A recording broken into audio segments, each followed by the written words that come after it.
ప్రభువైనటువంటి యేసుక్రీస్తు నామంలో మీ అందరికీ నా శుభాభివందనాలు తెలియజేసుకుంటున్నాను. ఈరోజు వాగ్దానము 1వ రాజులు 3వ అధ్యాయము 12వ వచనము. బుద్ధి వివేకములు గల హృదయము నీకు ఇచ్చిచున్నాను. ప్రియులారా, మరి దేవుని యొక్క వాక్యము ఈ విధంగా వాగ్దానము చేస్తుంది. ఎవరైతే దేవుణ్ణి అడుగుతారో తప్పకుండా వారికి ఆ ఫలాన్ని అనుగ్రహిస్తానని దేవుడు వాగ్దానము చేస్తున్నాడు. మరి సొలొమోను దేవుని దగ్గర జ్ఞానాన్ని వివేకాన్ని మరి అడిగినప్పుడు దేవుడు సంతోషించి సొలొమోను అడిగినటువంటి వివేకాన్ని, బుద్ధిని, జ్ఞానాన్ని అనుగ్రహించారు. ప్రియులారా, దేవుని దగ్గర నుండి పొందుకున్నటువంటి వివేకం ద్వారా సొలొమోను మరి రాజ్యంలో సమస్యలు లేకుండా పరిష్కరించగలిగారు. అదేవిధంగా ఎన్నో సామెతలు, ఎన్నో కీర్తనలు కూడా వ్రాసారు. ఇంకా ఒక గొప్ప మందిరాన్ని నిర్మించడానికి దేవుడు కృప చూపించారు.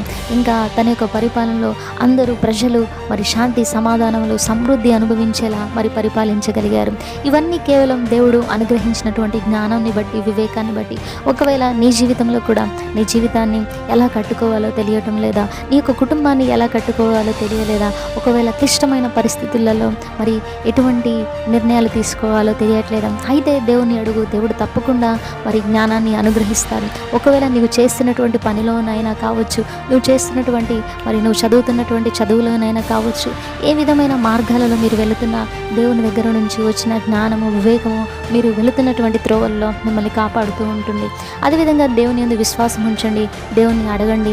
మరి ఇటువంటి వివేకము గల హృదయాన్ని దేవుడు అడిగితే దేవుడు తప్పకుండా ఇస్తాడు. మరి యాకోబు పత్రికలో కూడా ఈలో ఎవరికైనా జ్ఞానము కొదువుగా ఉన్నట్లయితే దేవుని అడగమని ఉంది. ఎవరైతే దేవుణ్ణి అడుగుతారో తప్పకుండా మరి గద్దించకుండా ధారాళమైనటువంటి జ్ఞానాన్ని అనుగ్రహిస్తానని దేవుడు వాగ్దానము చేస్తున్నాడు.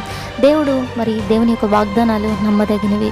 మరి ప్రియులారా, విశ్వాసంతో దేవుని దగ్గర అడగండి. మరి దేవుని దగ్గర నుంచి వచ్చినటువంటి జ్ఞానము ద్వారా మీ యొక్క జీవితాలని, మీ యొక్క కుటుంబాలని మీరు శాంతి, సమాధానము, సమృద్ధి అనుభవించేలా కట్టుకోండి. ఈ వాగ్దానం ద్వారా దేవుడు మిమ్మల్ని, మీ కుటుంబాన్ని దీవించును గాక.